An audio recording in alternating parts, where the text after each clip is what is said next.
Mga health benefits ng kamyas. Ang kamyas ay maraming benepisyo sa ating kalusugan mula sa prutas nito, dahot at tangkay. Ang prutas ng kamyas ay naglalaman ng mga antioxidant at may astringent effect dahil sa taglay nitong mataas na acid. Bilang resulta, narito ang mga benepisyo ng kamyas na maaaring hindi mo alam. Number 1, mabuti sa mga buto at ngipin. Ang mga buto at ngipin ay kusang humihina pagtanda. Ang pag-inom ng calcium supplements ay magandang opsyon. Ngunit ang pagkonsumo ng mga pagkain na mataas at mayaman sa calcium ay mas lalong mainam. Idagdag mo pa kung makakuha ka nito ng libre o mura lamang. Dito makakatulong ang kamyas dahil sa mataas na calcium na taglay nito. Malaki at marami ang benepisyo nito sa iyong mga buto at ngipin. Number 2, kinukontrol ang diabetes. Ang kamyas ay kilalang nagbabawas ng blood sugar level.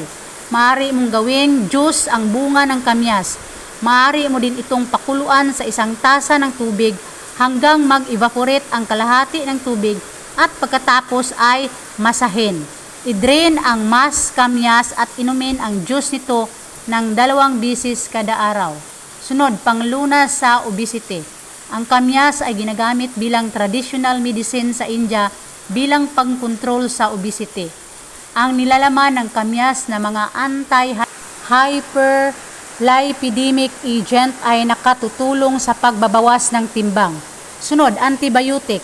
Ang gata mula sa batang tangkay at dahon ng kamyas ay ginagamit din bilang traditional medicine para bawasan ang pamamaga, rheumatism, pangangati at insect bites. Ang minasang batang tangkay at dahon ng kamyas na may halong 3 to 4 na piraso ng bawang at ginawang paste ay maaring ipahid sa apektadong bahagi ng balat.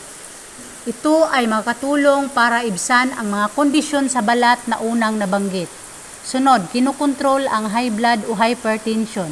Ang prutas ng kamyas ay tradisyonal na ginagamit upang kontrolin ang hypertension.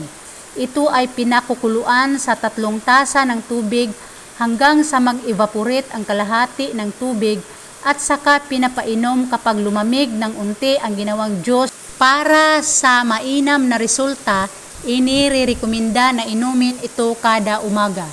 Sunod, gamot sa almoranas.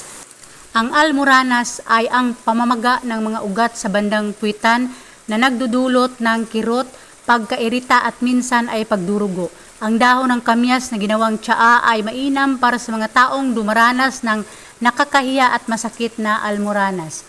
Ang anti-inflammatory na katangian ng dahon ng kamyas ay tumutulong bawasan ang pamamaga na nagreresulta ng kabawasan sa kirot at gayon din sa pagdurugo.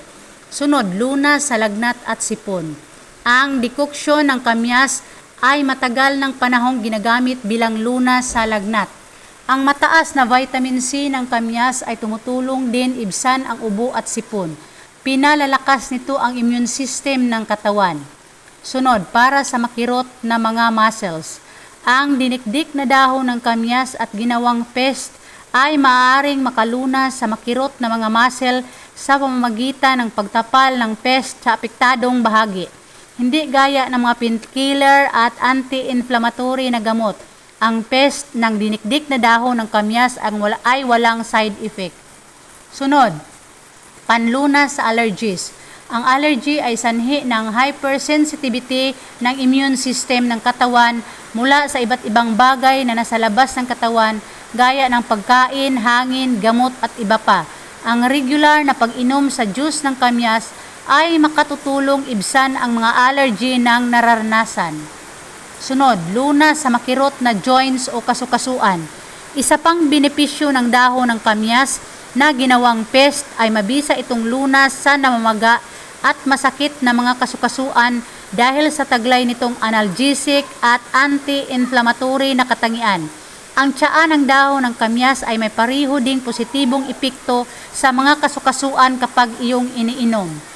Sunod, para sa mumps. Ang mumps ay dulot ng virus na kung tawagin ay paramyxovirus. Ang virus na ito ay maaring makuha sa direct contact mula sa taong apektado. maaari itong makahawa mula sa laway ng taong apektado at gayon din sa pagbahin at paglanghap sa droplet mula sa taong dumaranas nito.